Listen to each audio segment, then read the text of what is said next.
Okay, can you guys all see and hear me and see the screen?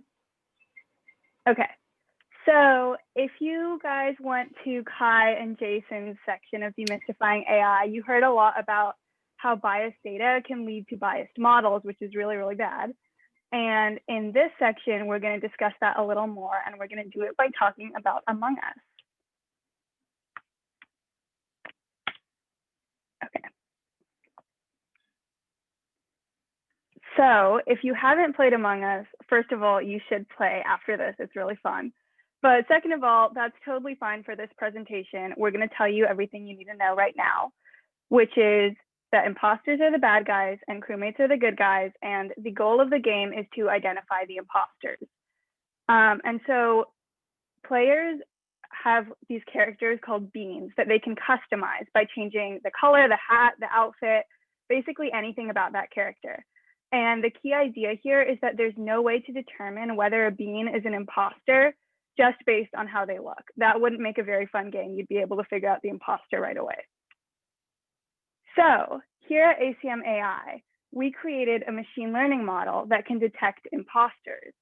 All you need to do is put a bean into this box, which, yes, is the garbage chute from Among Us. And it's going to do some math, run some functions, and then it's going to output either imposter or crewmate. So we have our machine learning model. The next thing we need to do is train it. And this is the data we selected to train our model with. On the left, we have 5 known crewmates. And on the right, we have 5 known imposters. And so we're going to use this data set to teach our model what it means to be a crewmate and what it means to be an imposter. As you can probably tell, there are some issues with this data set. It's not entirely representative of what the Among Us beans really look like.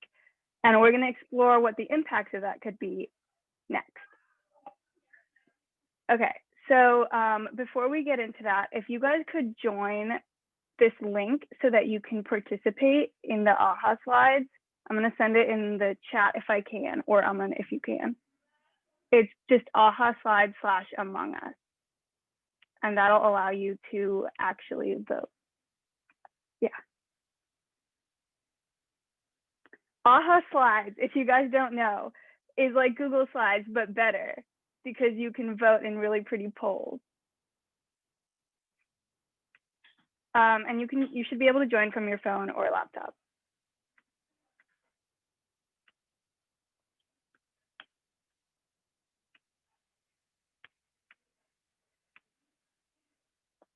Okay.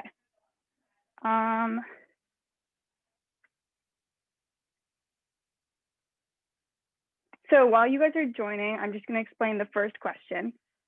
We have a test subject right here. And the question is our model going to accurately classify this bean as an imposter? So we're putting this in our model. We know that it's an imposter. Now we're trying to figure out if our model can use this data set to identify this correctly as an imposter.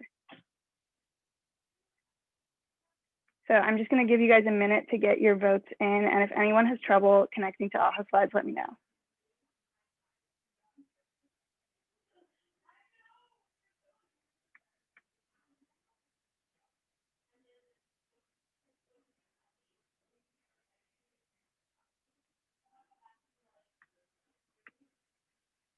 Okay, it looks like we are waiting for 4 people.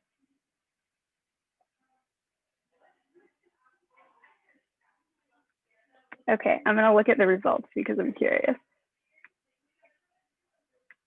Okay, so 90% of you guys said yes. And it looks like one person said, I don't know, which is totally fine. Yes is the right answer in this case. And the reason why is because if you look at the features of this imposter, it shares all the features with the imposters we put in our data set. So from the red devil horns, we see that we have that in our data set. The black collar, even the pet crab, all of that is listed as like an imposter feature in our data set. So our model is going to recognize this as an imposter. Okay, let's put it in our model and make sure that we're right. Okay, so yes, our model did output imposter. We were totally correct. Let's look at another example. So this is a known crewmate that we're going to put in our model. And the question is our model going to accurately classify this as a crewmate based on its features?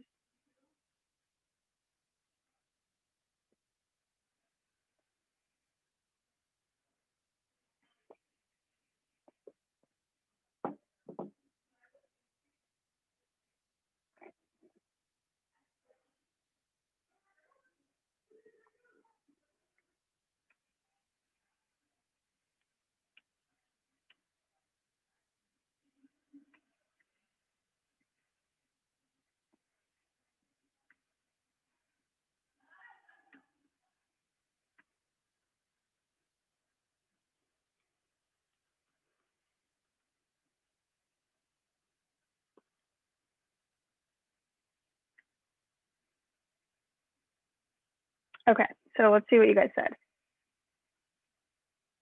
Awesome. Okay, 100% of you said yes. And you people are really smart. Yeah, you guys got this really quickly. Basically, this is the exact same as the other one. This crewmate has features in common with all the crewmates in our data set. So our model is going to recognize that. So when we put it in, it's going to output crewmate just like we want. Okay, next question. Is the model going to accurately classify this bean as a crewmate? So this is a known crewmate that we're putting in. And based on its features, is the model going to classify it correctly as a crewmate?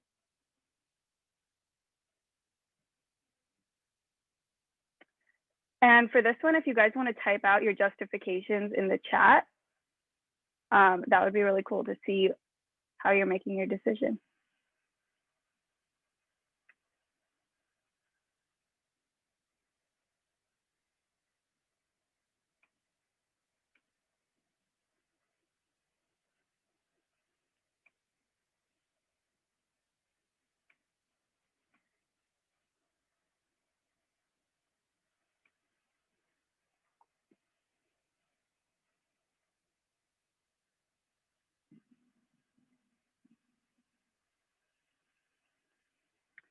So Kai makes a good point. She says it's a crewmate, but it shares a lot of features with the imposters in the data set. Yes, and Jin, I don't know if I'm pronouncing your name right, but you're exactly right when you said it's red and has a knife. And that's important because all the imposters in our data set are the ones that have knives or are red. Okay, perfect. So when we put this in our model, it's going to think it's an imposter when it's actually a crewmate. So here our model was wrong. Okay, and then another example, this is an imposter. Is our model going to accurately classify it? And you can type your justifications in the chat.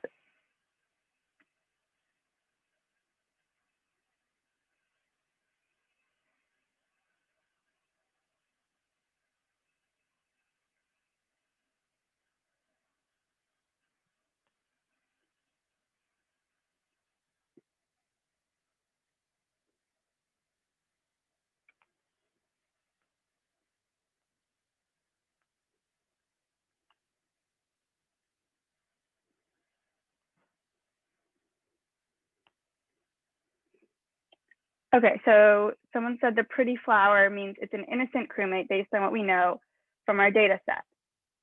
And let's see what you guys said. Yep, everybody agrees that our model is going to get this one wrong too.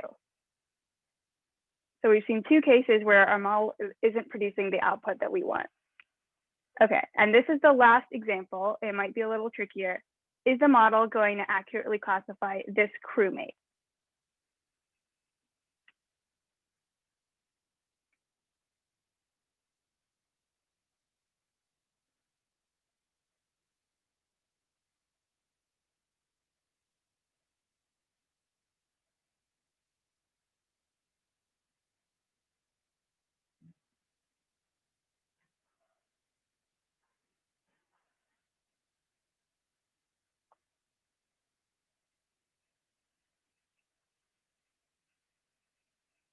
And just a reminder, if you have any reasoning behind your decision, put it in the chat.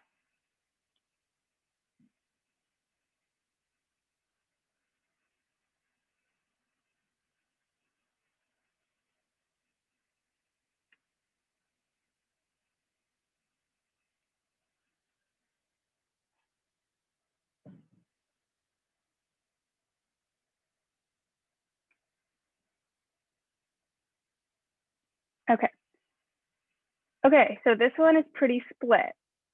Some of you said yes, some of you said no. Some of you said I don't know. And the reason why is because there's no conclusive answer for what would happen. So when we put this in our model, it could output imposter, it could output crewmate. We don't have anything that we can use to base our decision because it doesn't share anything in common with the crewmates in our data set or the imposters. So this is something our model has never seen before, so we don't know what it's going to do with it. And that's also a problem. So just to summarize, our model obviously had a lot of flaws.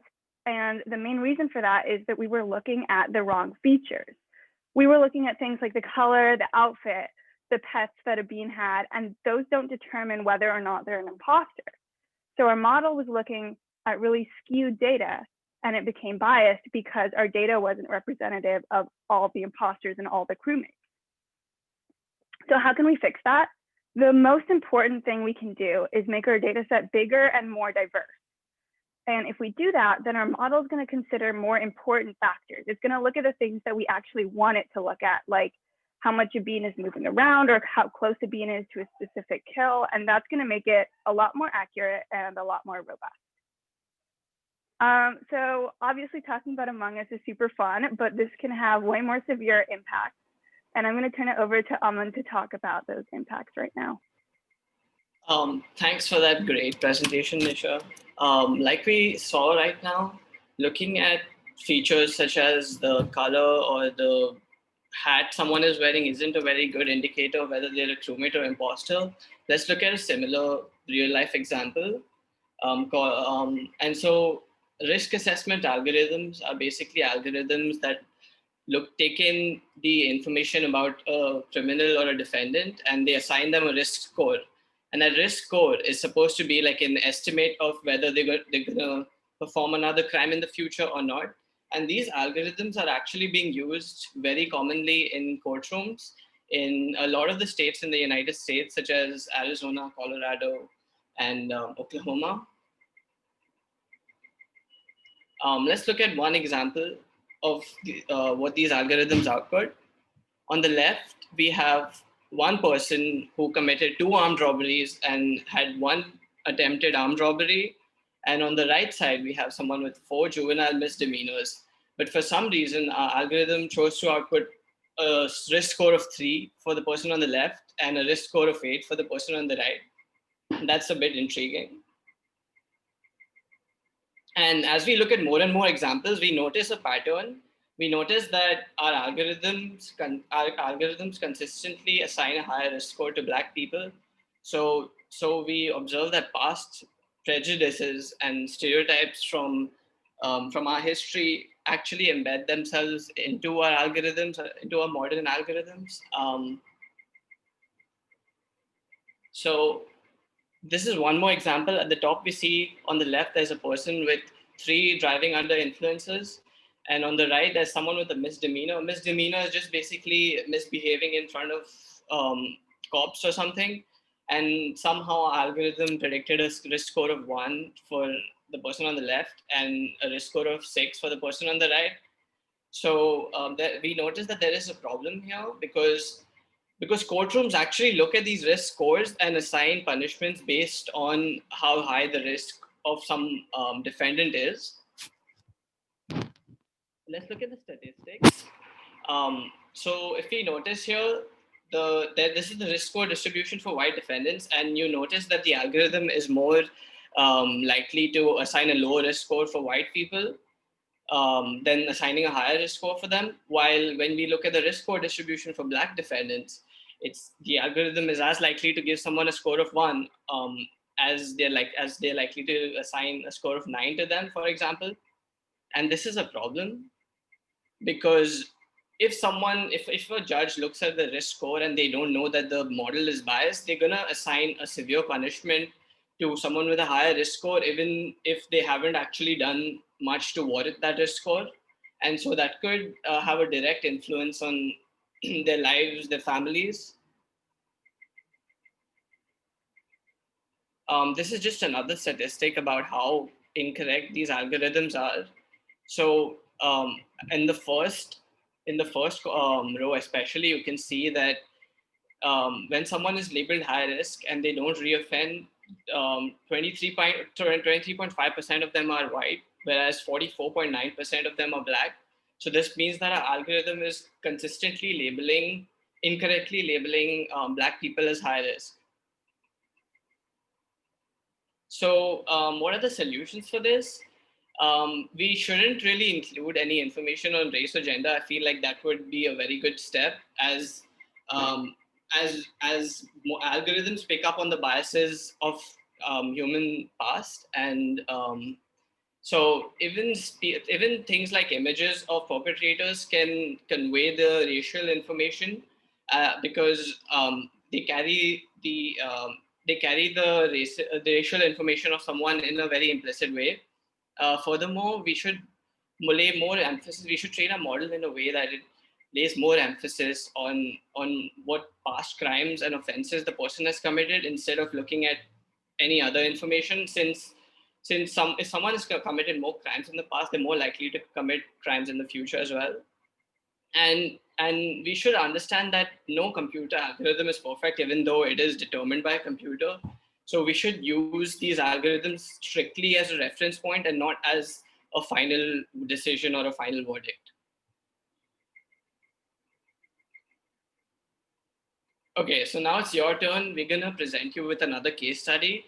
We will split you up into breakout rooms, and you should discuss and come up with the flaws in the case study and how you would improve the algorithm mentioned in the case study.